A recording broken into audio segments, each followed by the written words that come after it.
Hey, everybody, it's Jim Johnson here, and your host with Contractor Radio, also a head coach at Contractor Coach Pro. And we're here with another episode of Contractor Radio. And we're going to talk about something that is super passionate for me. I think it's actually the key and the difference between a good business and a great business. I think it's the key between achieving something that we have pride in versus just filling our bank account. I think it's something that impacts the lives of others in a way that is so palpable, like you can just feel it, that it impacts people beyond them. It changes them from that time forward. And what we're talking about is this idea of what we call the secret sauce, how we bring our culture to life. Like we do this, culture exercises, and like we write down a bunch of things. We put words up on a wall, but does it actually mean anything? And is it real? And I have an awesome guest today to talk about this. He has done an amazing podcast on culture. It's actually our most listened to podcast. We're going to bring our coach, Nathan Tebedo, in here. We're going to talk about this. I'm going to do it a little bit different than a conversation between him and I. We're going to actually do a little interview because he's had some outside experiences beyond Contractor Coach Pro with culture that I wanted to kind of dig into and get some insight from him that we think might be helpful for you in bringing your culture to life. But before we go there, is Atlas, and Atlas is culture. They understand the value. They have brought their culture to life. And so just take a few seconds here. A word from our sponsor, and we'll be right back. Want more 5-star reviews from your customers? At Signpost, we make it easy for your customers to give you great reviews on Google, Facebook, Yelp, and more. Our software connects with industry-specific solutions, driving even more reviews from your customers. Drive loyalty and repeat business by sending the right messages at the right times to your prospects and customers. Message your contacts from anywhere, anytime, using text, photos, and video all in one app. Check on progress with campaigns and review generation across Google, Facebook, and Yelp. Visit signpost.com and get your demo today.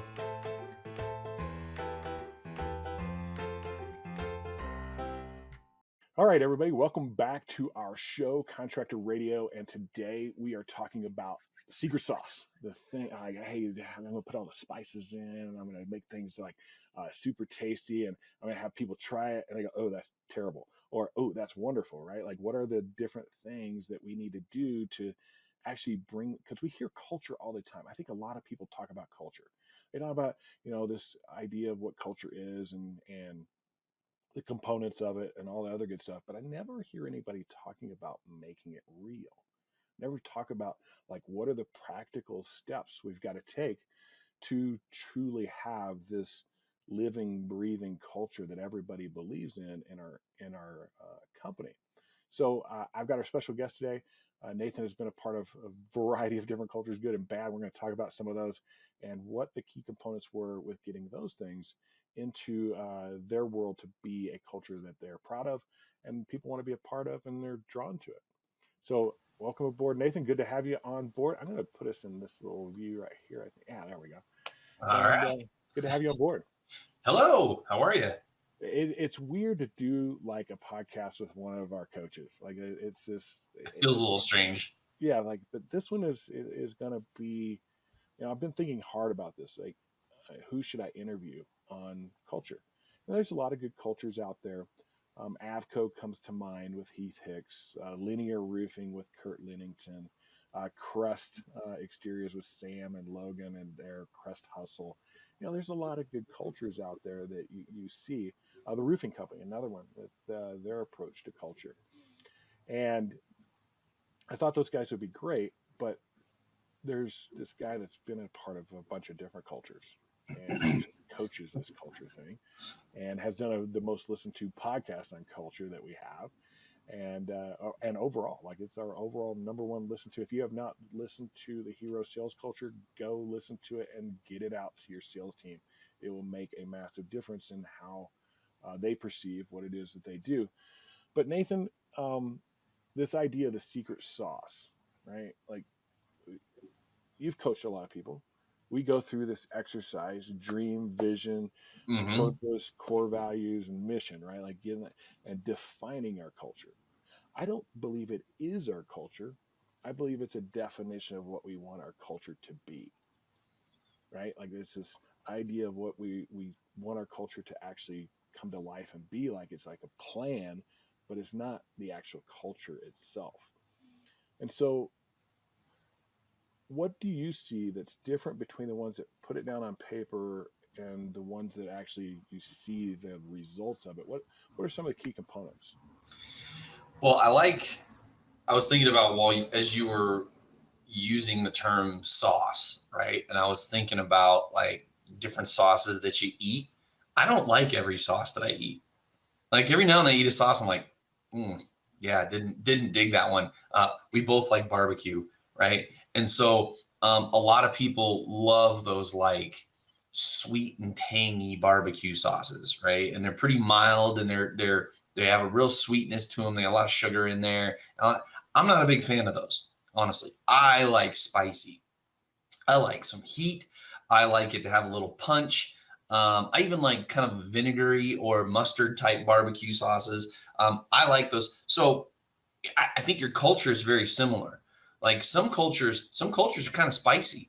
Like people are a little. I've seen cultures where there's a lot of sarcasm in the office, right? But nobody really got their feelings hurt. They just made jokes and they jabbed at each other, and they would make each other laugh is really what they were at. But if you're not really that kind of a person and you were to get into that environment, you'd be like, man, these people are like, I feel like I'm going to get made fun of while I'm in, and you'd feel uncomfortable, right? You might try to fit in a little bit. You're like, and you might make a joke and you might land, it might not, but you're going to feel a little off, right? And then you're either going to adapt to that or you're going to have to find a different sauce, right? Because that one just doesn't taste good to you. And so I think that the key things that make a culture, I think, prolific, and by prolific, I mean like it's like, wow, like this is a tangible thing. It starts with the leadership having the strongest understanding of who they are. Because the better they know who they are, the easier it is for them to identify the people that are going to fit in their environment. And I know it's like we talk about the culture being like a company-wide thing, but here's the thing. If the leader doesn't know it and drive it, then nobody's really going to follow that culture. They'll follow the leader, right? And so leaders need to be wholly engaged with that culture, because if they are, they will attract people that fit into that culture. And then that culture is so much more natural. We're not trying to give a bunch of spicy sauce to people who like sweet and mild, right? Yeah. So that's where like everybody's got to participate, but in order to have everybody participate, they got to fit. And in order for them to fit, they need to be hired. And in order for them to be hired in a place they fit, they need to be identified. And that all starts with the leaders. Yeah. So like for me, you saying that, I look back kind of on my career, and one of the things I am is I'm very competitive. I knew that about me, and I love sports. Like, I just absolutely love sports. Think that it's awesome enough. Whatever sport it is, my plan is to beat the crap out of you at it, right? Like that's, and so I knew that about myself. And if I knew that about myself, I knew that other people that were competitive and sports minded would align with me. So I was very strategic in who I brought into my company, because I know that our culture would align, right? And so that was one of my ingredients. I look at a sauce as having a base with these ingredients that you add to it that makes it spicier or sweeter or vinegary or like whatever. And like looking at barbecue sauce again, you got a tomato base barbecue sauce, you got mustard base barbecue sauce, you got vinegar base barbecue sauces. But that's not the end of the sauce. That's the base structure, Mm-hmm. which is what Yeah. I really look at as your vision, your purpose, core values, and mission. Like that's your base. Like I got my tomato sauce right there. but then I got to add these ingredients to it to actually make it who we are and what we're about that makes us unique. And so I knew that part of my vision was to have a competitive company. What little ingredient did I add to that to make it a competitive company? We put scoreboards up on the wall. Like, hey, there was a score. I'm not talking like a whiteboard with people's names and a number next to them. I'm talking a freaking scoreboard, like digital scoreboard. Had your name on it. You move up and down on it. Your totals were on it. Like the whole Like the thing. monitor at a bowling alley, right? Yeah, It's got everybody's. And what I really wanted to do is I wanted to put one of those big scoreboards up that was like in the center of the room. You could see it from all four sides, like when you're in a basketball stadium like that. I was headed Cool in idea. that direction. But that was just this thing. I know who I want to be and what I'm about in my vision. And I want to be a competitive company. I need to add an ingredient to that to actually make that come to life. And so scoreboard was one of those. We had a basketball hoop in the back of the office, and from 2 o'clock to 3 o'clock every day, like before we're going to go out and knock doors and do all those stuff, basketball game. And so we had a little. Get all hot and sweaty first before you go walk the streets. Showers and everything, man. We knew what we were doing. Oh, so you had a locker room. Yeah, we had ingredients that were part of what we did, and we did everything around that. But it doesn't have to be competitive. It has to be you. And then who are you? And I'm professional. Okay, so if you're a professional, what ingredients do you need to add to that to be professional? We had this conversation a little bit with Chuck Toki, I remember, because I think you two would get along in a similar culture. Like you two would compete with each other and you two would get after it, right? And that would work. And we had this conversation. You also know, because you are the way you are, you know how to inspire and just grab somebody who's like you. When you go, okay, hey, we're going to go do this and I'm going to beat you. And you know that when you say that to somebody like you, that person immediately goes, oh, the hell you are, right? And they're very inspired by that. And like you and Chuck were both talking about that. And you were like, yeah, I understand that. And I get that thing. I'm not like you and Chuck.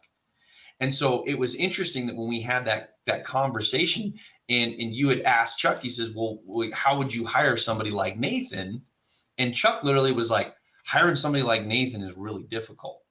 And he said, because Chuck and I aren't the same. So Chuck's ability to grab somebody like me is going to be a little trickier for him because he doesn't quite understand me the same way that he understands somebody like you, right? And so not to say that we wouldn't work inside a similar culture, but being a leader and understanding that allows you to understand your people better, especially if you hire the ones that are like you. So, yeah, 100%. Like we need to be aligned and they're like us. And then we're adding these ingredients. How do we figure out what the ingredients are? Like what do we, like, we got this vision of who our company is going to be. We've got, this reason of why we're doing it. We've maybe even got a mission kind of plan to accomplish this thing or something at the end of the year. And maybe some behaviors that we want people to have, core values and things like that. And then we think about those and we start to say, hey, ingredients, but one of the things I've found that's really helpful in this is to think about the different things that are going to be impacted by your culture. An industry is impacted by your culture. Your team is impacted by your culture. Your vendors, your partners are impacted by your culture. And so when you consider those folks, one of the things I like to do is consider what their problems are. What are their problems? Whatever it may be. What's the problems in the industry? What's the problems with people wanting to be in our industry, teammates that we might have? What are the problems that our vendors face? What are the problems that partners that we might align with face? And then coming up with solutions for them, thinking about what those innovative, creative, unique, programmatic type solutions for them, those help me start to create some of those ingredients. Because then I can say, okay, for vendors, we're going to do this thing that aligns with our competitive or family or whatever culture. And you have this thing that now is this ingredient that you're adding to your sauce and saying, okay, and we do that thing, and everybody starts to realize who you are and what you're about.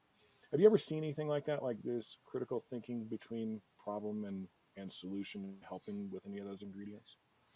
I have, but in my experience, the problems that your culture solves is actually a little further down the river than quite, like you're talking about the base of your culture. That's like the headwaters of the river, right?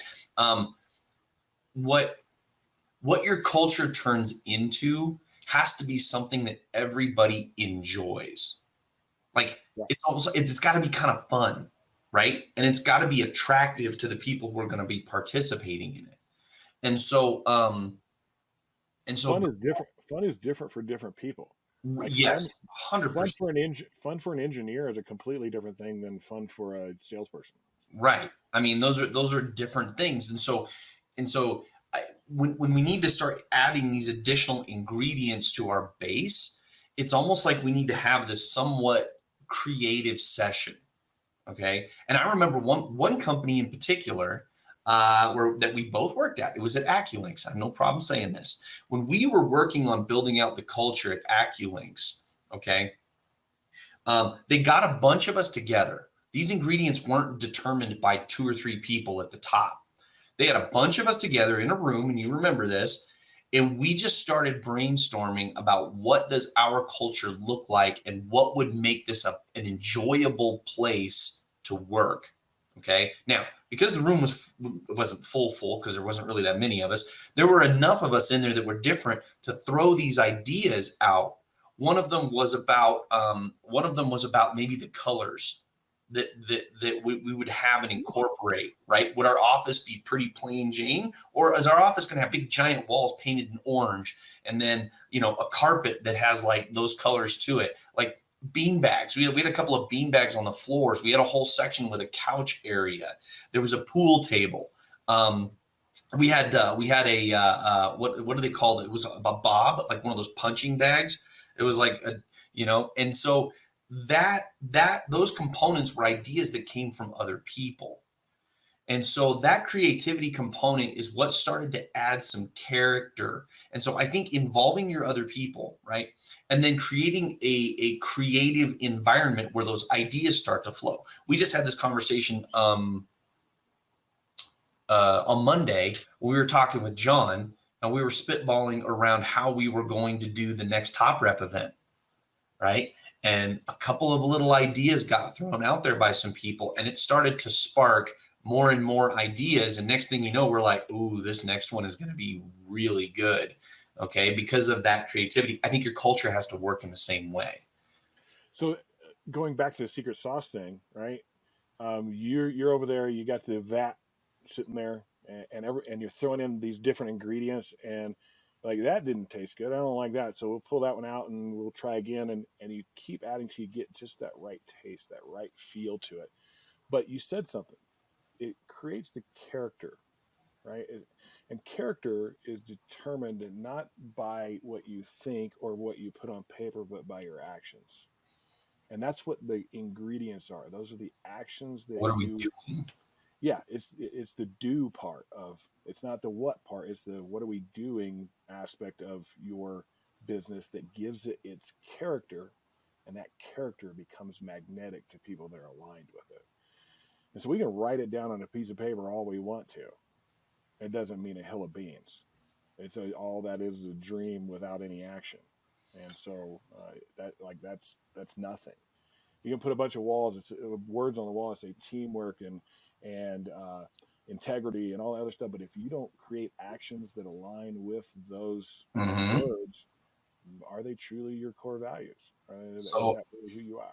The behavior. So like having the scoreboard is super cool, right? But the scoreboard is a result of your culture, not it's a result of your culture that helps to drive it.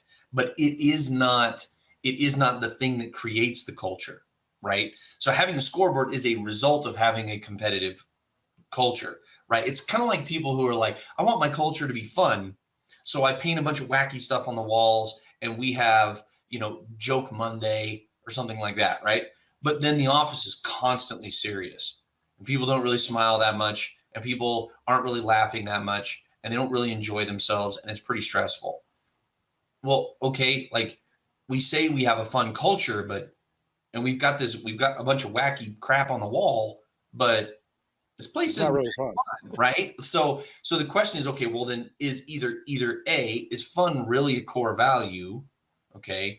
Or B, we're failing to do things that make it fun, and people are feeling that stress, and it's reinforcing a lack of fun inside the office. Well, the actions you're taking, if there is that stress and that feel of pressure, and whatever actions you did that caused that, were not in alignment with this culture, core value, this belief that you have. That's something you need to assess. Like, hey, I want my company to be fun, but it's not fun. What am I doing action wise that's creating? Because you're out of character at that point. Right. And so that comes in a couple of different ways. And I saw it demonstrated this week in an incredibly powerful way. So when you go to hire people, right, coming up with questions that allow you to find out if they're going to fit. Now that's a tall order. Okay. That's not always an easy. How do you ask a question like, would you consider yourself a fun person? Like some people, I've met people who are honest enough to say, actually, I enjoy fun, but I'm generally not the person creating it. Like I get to participate in it, but I'm not the one who drives fun. Right. A lot of people are not going to say that. So asking questions, like a question that if you're trying to figure out if somebody is a fun person, okay, a good question to ask them when you're interviewing, because once again, we want to hire people that share these values. You might ask a question like, what's the most enjoyable time you remember? Right? If they answer something like, oh man, me and a bunch of people tubed a river all day, right? And we got a little bit sunburned, but then we went back to the boss's house and he had something on the smoker all day. And so we hung out in the shade after tubing the river, and we did that. And then we played horseshoes and stuff. And it was just, and you're thinking, wow, that was a lot of fun. If somebody says, oh man, I had a blast one day because I went on a hike by myself and then I sat and read all day. You're like, okay, like it doesn't sound like a lot of fun to me. That person may or may not fit. So there's that interview process component, right? Then there's also the enforcement of our culture through our reviews. So this is where we start to analyze people's behavior. Once again, I'm assuming that leadership is living out the culture, because if they're not, none of this works. So that's also part of your baseline. So if leadership is living out this culture, then the way to make it real is enforcement. And the way that it's enforced typically is through reviews and relationship. We need to be able to have a safe space to analyze people's behaviors and say, hey, Jack, like, I know you're doing a pretty good job over here. You're doing an okay job over here in this, but I want to talk to you a little bit about some of these behaviors. And some of these things don't really jive with what we do, and some of them do, right? And then lastly, and the most negative component about the culture piece is when somebody doesn't fit, you got to let them go. This is that whole going back to the secret sauce of this are the ingredients and actions that give you your character. And when we compromise our character to the benefit of an individual over the team, we compromise everything about who we are. Our character it's hard to earn trust. It's hard to be consistent. And whenever we have one of those things that isn't consistent, it causes people to question our character, whether that's as an individual or as a business. And it's the hardest, like one of the worst and best situations. I'll come back with this. We got to take a break real quick. We do have these sponsors, and we want to make sure that you guys absolutely love those guys. Their cultures are amazing. There's a reason we work with the companies that we work with. So we're going to take a break here for one of our sponsors. We'll be right back, and we're going to talk about some of the hardest decisions we've ever had to make because of our culture. All right, we're back from that message from our sponsor. Hope you guys take time to check out all of our sponsors. They are amazing. They do a great job for our clients. The results that they get have been astounding.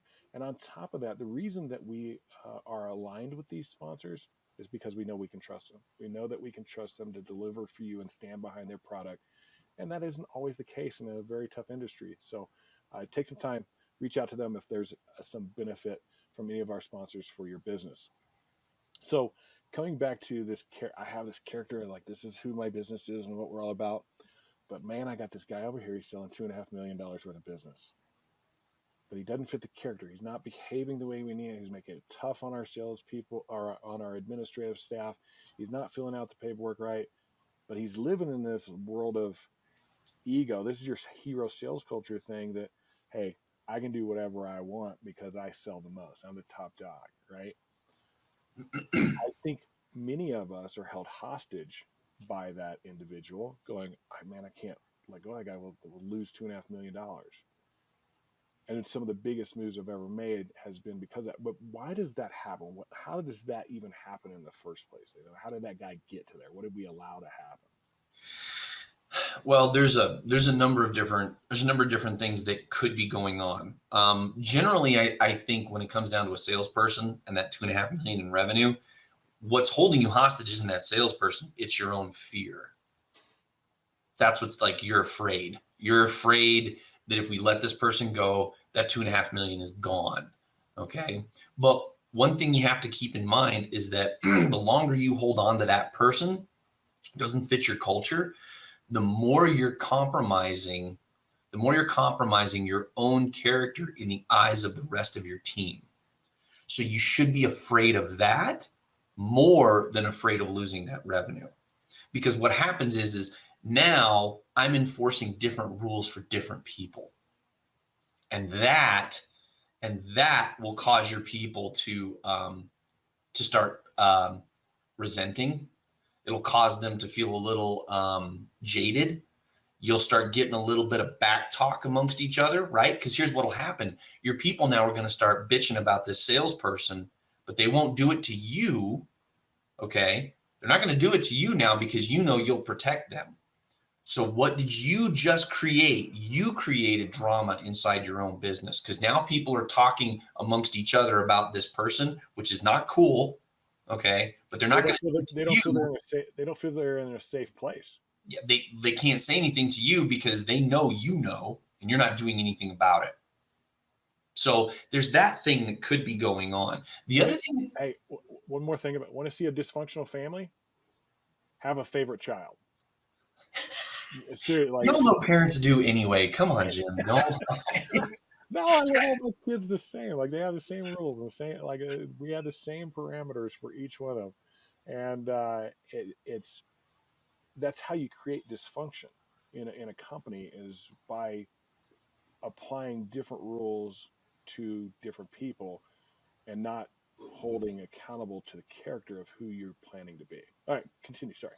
So the other thing that could be going on, and this is something that's pretty near and dear to me, that I dealt with not that long ago, was having such a desire to love and care for somebody that was overriding your judgment. Like I can really like a person a lot personally, and them not be a good fit for my company. And so there's some of that, right? And then also wanting to be liked, right? But the problem is like, you got to remember, like, not everybody's going to be your friend or your best friend. And when you're working inside of a team, you do not want to sacrifice the relationship you have with the rest of your team because you're afraid of what might happen with this other person. Okay. And so, like I said, I dealt with that not that long ago, where I really have a desire to love and care for people, and then find that might be compromising things that it shouldn't. And so not only could you have an issue where maybe you're afraid of losing that revenue, but you might also be somebody you're struggling with that people pleaser part of you, and you don't want to have that conflict, and you don't want this person not to like you. Okay. But that you're in that person's relationship inside that company are not inside a vacuum. It impacts other people. And so, the reason why I think this concept of letting somebody go who doesn't fit your culture is so like we hammer on it and it's negative, it's because it's the largest single thing that will impact your culture. Hiring people get excited when you hire people. We do reviews and we come up with strategies to improve and all that kind of stuff. We talk about our behaviors and that's all great. But when the rubber meets the road is what happens when things aren't being done according to your culture. And all this other stuff is fine and great. But what happens when there's a conflict with your culture? Yeah, and if that conflict is allowed, then your culture doesn't really matter. But when you stand up for your culture, that is one of those things that really drives that. Like it's like liquid nails, like taking liquid nails and just spraying that all over your culture, and it just really starts to. And what sucks is that it comes through letting people go that don't fit. So I always relate that. Like the picture I have in my mind of that is Young Frankenstein. You ever see the movie Young Frankenstein? One of my favorites. And he flips the switch and the lightning hits and boom, it shocks the monster and he goes, it's alive. Like those hard decisions, like, and you see the result of it, because like letting that guy go that does $2.5 million, he was a virus. He was causing all the drama, the backbiting, the everybody seeing dysfunction in your business, and you do hold to your character. You do let the guy go. It's amazing, like what everybody else rises up to. That's the electricity that hits, the monster. And that leader sitting back there going, "It's alive! It is so great! This is amazing!" Like you see it happen, you're like, "Wow! I didn't actually believe it until I did it." And it's been cool to watch that with a lot of our clients. I've actually gone through that experience myself, and I'm not willing to compromise our culture for anything. We have to have that. If we have that, we'll be in alignment with each other. So we're talking about these ingredients. We're talking about bringing our culture to life. I'm a firm believer that happens in the beginning, the very beginning of your business. It's one of the first considerations. I don't care what stage you're, like if you're just by yourself, like here's my vision. This is what I want my company to be. Here's some of my first ingredients. Well, before we move on to that, can I touch on something else real quick? Sure. Okay, so I know we were talking about a little bit about this negative component. Okay. And where you're about to go, I'm in. Let's talk about that. But I want to talk about a positive behavior that helps to generate and build this culture. Okay. That isn't, firing somebody. You got to talk about it. Recognition. Recognition, recognition is part of it. Identifying people who did something. I worked at a company once where they had a box of names, okay, and people would get put into that box of names because somebody else identified the fact that they did something that was in line with their culture. So somebody on the customer service department, and somebody in the customer service department saw somebody else do something really great, and they emailed in this person's name and what they saw them do, and it went into a box of names. And then once a month, they kind of had a company. I think it was once a month we did a state of the company meeting with the whole team. It's pretty short, but those names would get printed, thrown into a hat, mixed around, and when they pulled name out, they would say, ooh, so-and-so is being identified, is being called out for doing this thing. And we all just want to acknowledge you and say thank you. And you can pick from this list of this little thing of gift cards. Like there were gift cards to different restaurants and stuff, or a Visa gift card or whatever. And so they got a little prize. So that recognition. The other thing I saw, I had a client send me a link to a YouTube video of they recorded their sales meeting. Okay. Now they sent me the link because they happened to mention me in their meeting, which was kind of cool. It was a 35-minute meeting and I listened to the whole thing. The entirety of the meeting, the sales manager and the owner talked about one of the core values of that company. One of their core values is generosity. And they sat and did a sales meeting about generosity. And it was probably, today's Wednesday. And so that was the most impactful thing on me, at least to this point in this week. Week's not up yet, so I don't know what else could happen. But they literally had a meeting and they talked about the concept of generosity, and it's one of their core values. It was incredible. Yeah, if you don't talk about it, it doesn't exist. And so, and their guys were like, oh, so, I mean, and some of their, like, so they have these sales guys on there, right? Some of those sales guys are doing pretty great. Some of those sales guys probably aren't doing so great.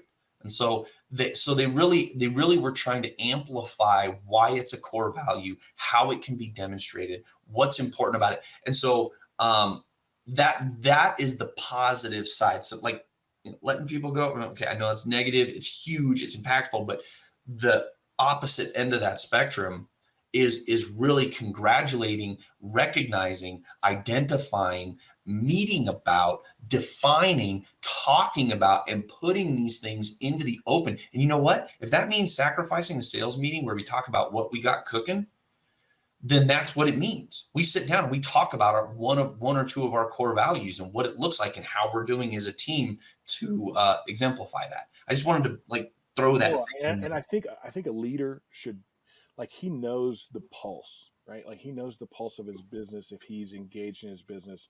And people don't seem like they're being really generous. It's one of our core. Let's have a meeting. Let's talk about it. Let's bring that home and bring it back to top of mind so that people are aware of it. I kind of look at it as like basic human behavior. You want somebody to do this thing that you think is important to your business or their result or their achievement or whatever. Reinforce the positive side of that, not the negative. Hey, I noticed you were doing this. I noticed that you cleaned up after the job to help out the crew. That was really generous of you. That's one of our core values. And I'll tell you what, that'll go way more than telling somebody, hey man, why didn't you pick up after the crew on that job? You left a bunch of stuff.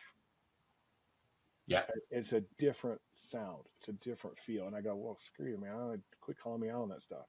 But man, that positive not my job. Yeah, not my job, right? All right. So stages of a business. How do we start it?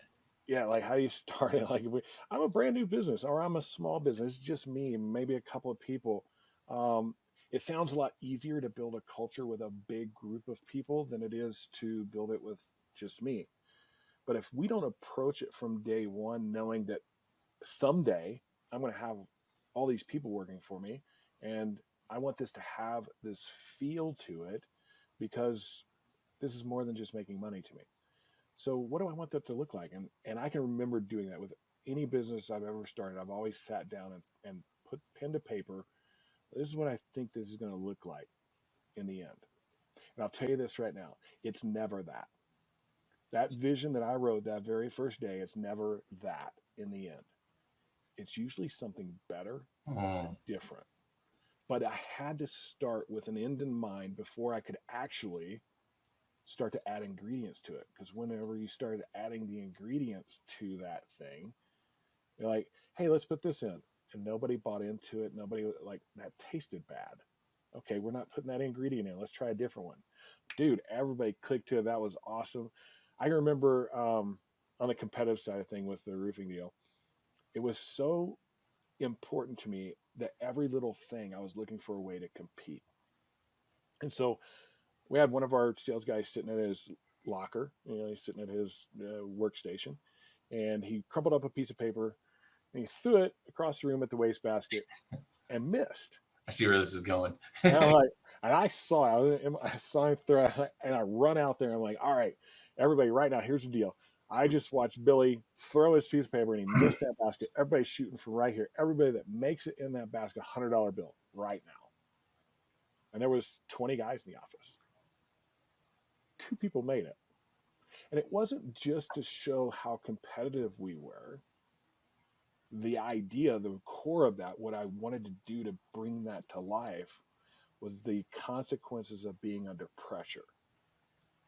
If it would have been just shoot it at it and let's see who makes it, that's no big deal. Well, I immediately, the first thing that came to my mind was that's fun. And I'll bet your guys, like if somebody just hit the rim, they were rooting for each other. They're like, they all wanted $100, right? But man, if that thing just hit the rim and bounced out, everybody felt the pain of the guy who just missed that shot. There was oohs and ahs and all that stuff. And it was great. And I loved giving out the money, but then I held them for a second. I said, so the reason I did that is every day that you are involved with this company and this business and our customers, our vendors, our partners, it's a competition. And there's something on the line that causes pressure. We have to operate well under pressure. We have to be prepared for it anytime. You weren't prepared for it today. We'll come back next week. We're going to shoot baskets from the exact same spot, and there's going to be a $100 bill on the line. I want you to see the difference that there's going to be between now and then. Same 20 guys. Gave away $1,700 that day. You know what they did the whole week?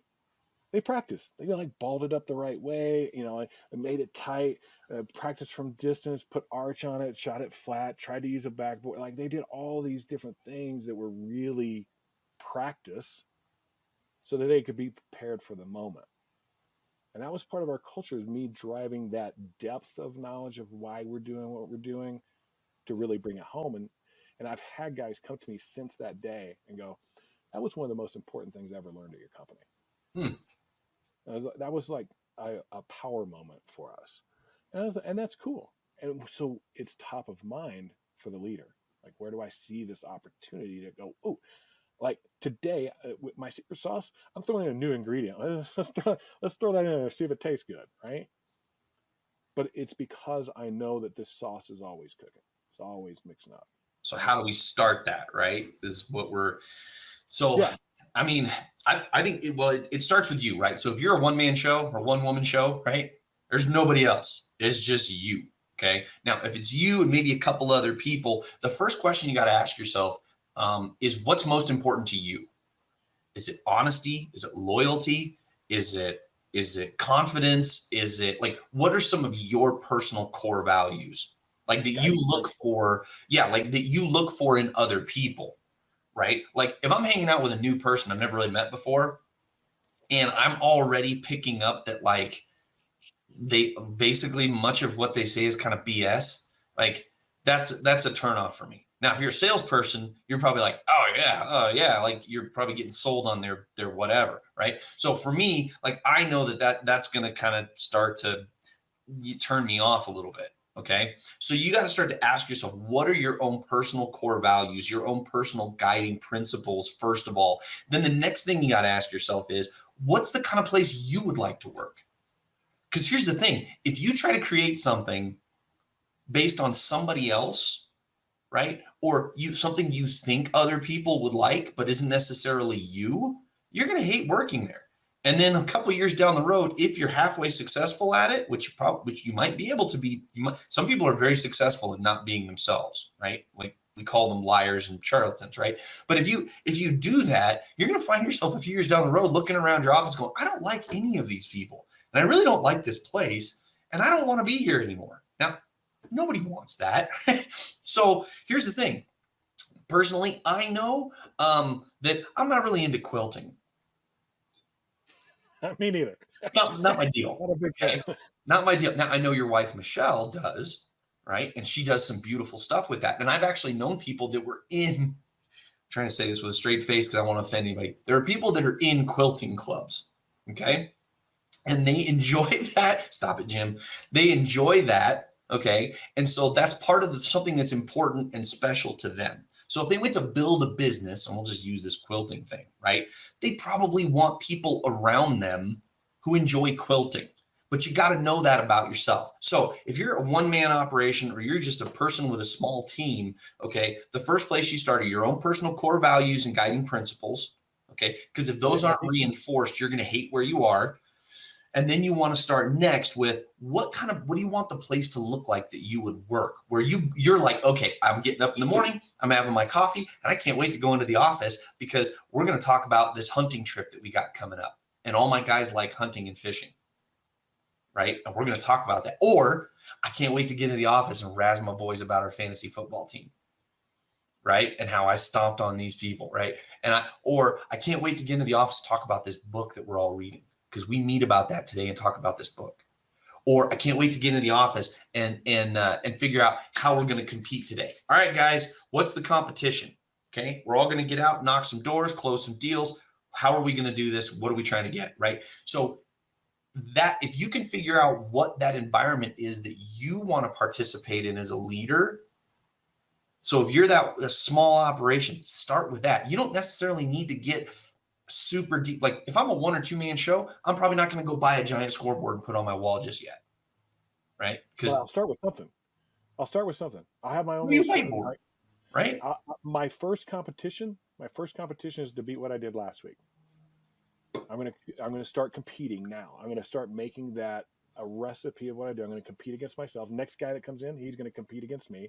The next guy that comes in, we're all gonna compete against each, and it just slowly builds up to that. But it would never happen if you didn't start here first, saying, "Hey, I want to be a part of it." I love what you said. That you said something really key there, and I want everybody to hear it. I can't wait to get into the office too. That thing is how it should feel. We're talking about barbecue sauce, right? Like we brought that up as one of the metaphors here. We want it to be sticky, and barbecue sauce is sticky. Yeah. And it tastes good. Like how many of you like have had barbecue and you eat ribs and you like lick your fingers when you're done because the sauce is so good, right? And you want more of it. And the next time you have barbecue, you're like, I go back to that place because I like that sauce. It's sticky. Your culture, the character of your business should feel like that, to the point that I can't wait to get in the office, and like it should feel like that. And so knowing who you are, I think, was huge. Like, what do you like to do? That's big. I think knowing your strengths and weaknesses, super important too. Like that to what your culture is going to end up being. Your guiding principles are the start of your core values that your company will probably have someday. I think you saying, hey, this is where I'd like to be at a certain time, with kind of a mission and a little plan to it, is important to that culture. But then we start adding these ingredients, and they can be very small ingredients, just a little salt. I'm going to add a little salt. I'm going to compete against myself this week. And you got to remember too that a lot of those ideas aren't going to come from you. That's why it's so critical that when you're small and you're making those first few hires, because when you're making those first few hires because you probably hit your capacity and you're like, I need to hire some people, right? But I also want to keep in mind that down the road, if I've got 20 or 30 people working for me, I want a really super cool culture. So those first few hires are going to be really key, that they fit in with who you are and the culture that you're kind of seeing inside your mind. And then those little ingredients you're talking about that you throw in the vat, a lot of those aren't going to come from you. So might come from them. Yeah, it might come from that next person that you hire. So that's why it's so critical that those first couple hires really fit in with that. And if you make a mistake, you make a mistake. I mean, so you're not going to let me just put it this way. Let me guarantee that you're going to make a mistake. Let's just get that off the table right now. Not every hire you make is going to be a grand slam. You're going to swing and miss on some hires. And that's just the nature of the beast. So let yourself off the hook for that one. I think that's one of the ingredients, who we hire and how we hire them. Like, I think that's an ingredient of your culture. I'm going to hire people that align with this because that's what I believe in. These are the guiding principles and the vision I'm after. So I'm going to hire those people. It becomes a lot more calculated than that dude can breathe and fog a mirror. So I had this idea, and I haven't really shared this with anybody. And I was just trying to figure out whether or not I wanted to share it publicly or I wanted to try and do it first.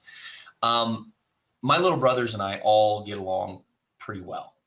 We're all very different, and we click pretty well. And we've been trying to figure out, since we all live pretty close to one another, what kind of business we could go into together. Like, what could we do, right? And Jim, I'm not leaving, so this would be this would be something maybe like on the side or something. But we were thinking, like, if we were to start a business together, and the point wasn't, and here's what's interesting. The point of these conversations wasn't so that we could start a business. The business was important, and we would love to do something that would make us some money. We'd love to do like a little side hustle of some kind that makes some money. The bigger point was so that we could hang out together with a purpose. And that got my brain thinking.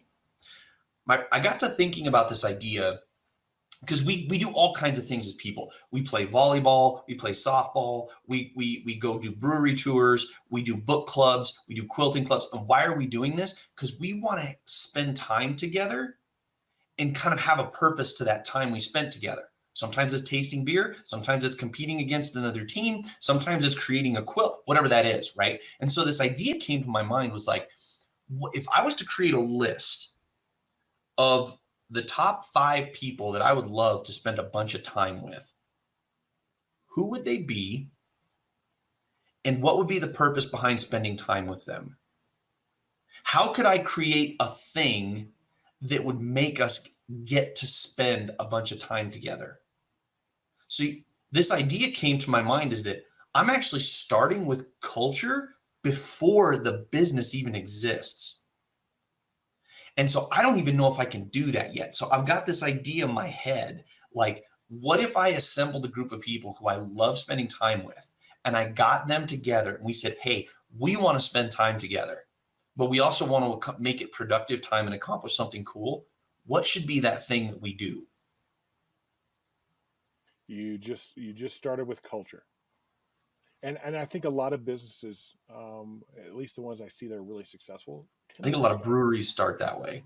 I like beer, and I like food. Beer. We're hanging out. Let's sell some beer, right? Like, I think the culture came before the actual business. And you can see a lot of stuff like that. And I see more and more of it all the time. Kind of this lifestyle type business thing that you see going on. Man, I like being on YouTube and playing video games and doing video games with other people. And wow, you know what? People actually like to watch that, and I can get paid for it. That's cool. It started out playing video games and hanging out with other people that play video games. I think that would be a great exercise for people. Like, who are the 5 people I would want to hang out with and do something with? Not necessarily to go into business or any of that kind of stuff, but for you to think about who your first hires are going to be. They need to be like these people. They need to be somebody that I want to hang out with. Nathan, that was really good today. I know that we're on a time limit, so we're going to have to wrap this up. Yeah, we are. But the key point I want to make: culture isn't in writing and just in your desk drawer or up on a wall. It's a living, breathing thing that we have to add ingredients to, remind people of, and truthfully have that be the focus of our business. Everything else of the business, from a practical standpoint, will probably take care of itself pretty well if we understand our culture and lead it. Key point: leaders got to lead on that. They got to be for sure. Do we want to hear from our last sponsor and then throw a couple parting shots at the end? Yeah, let's do it real quick. We'll take a quick break. I know we got to do one at the end, but we want everybody to watch that sponsor, so we're going to give the takeaways. I got to have a hook. Parting shot. All right, just 2 seconds here. We'll be right back. You're not using Hill Trace, it's definitely worth the money. That money invested was, one sale was already bought. We've got from denied or declined 2 actually being bought just because of Hill Trace and the storm reports that they give us. Not only do I know where the storm's at, sometimes as they're happening, and I can already head right there to the storm, but also after the fact, when I'm out knocking on doors, I can show homeowners the map and what kind of hail was in their area. We've seen a huge return on our investment, and I have no doubt that you will too.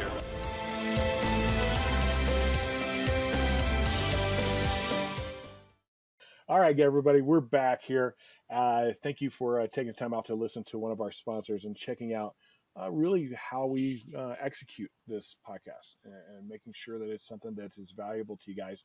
We've been talking about culture today, and Nathan has a couple of, like, I think he hooked you in. If you're still here, he hooked you in. You want to hear what he has to say. Nathan, go ahead. What are your takeaways on culture and its importance? So my parting shots here, okay, are to know yourself. Know yourself. Like it's the key to personal growth. It's the key to being honest with others. There's a quote, right? Be true unto thyself. And that was a Shakespeare quote. Most people don't remember the second half. It's so that you can be true to others. Well, here's a great example of that. For example, because you've seen other companies and their competitive cultures have been successful. And so part of your plan is you want a competitive culture, but you're not a competitive person. and you're going to bring in a bunch of people that you don't align with. And you might not even like them. You probably will hate working at your business. Like, it just sounds like it's going to suck for you. Know who you are first, because once you know who you are, then you can align with people that you're going to enjoy hanging out with. Yeah, that's my parting shot, is know who you are, because it's easier to be you than somebody else. And if your company reflects that, you're going to love that place. And if you hire people that are like you, they're going to love that place too. Here's my parting shot. If your culture isn't defined and it's not alive, stop today and do it. No matter what stage of your business you're in. I don't care if you're under $1 million, at 10 million, over 50 million. If that's not something that is palpable and you can call it out for what it is, it's time to stop and get that done, because when you do, everything else becomes so much more enjoyable. You're all headed in the same direction. You're all loving working with each other. You're all defending each other, which I think is super cool. And it changes the trajectory of your business in a way that you can't even imagine. I can't even put it into words. It's something you have to do and actually see yourself. Think about those ingredients. Just add a couple to start with. Nothing major or crazy. What could I do? Could I add an ingredient to what we do that's aligned with real estate brokers? And we got this cool program that we want to be a professional company. We want to find professional brokers. This is our professional program that we can build for them. And it's a part of our culture. And just start with one little thing, nothing too major. Yeah. Awesome job today, Nathan. That went kind of how I was hoping it would go. So that's good. We will be back next week. Nathan, I will cut you loose and let you out of here, and I'll wrap up the show today for everybody. I know Nathan's going to go help a company with culture and growing their business today. So go do your thing, man. All right, everybody, that was our episode this week on Contractor Radio. Our whole goal here is to give you guys the strategies, tactics, tools, information that you need to be successful with your business.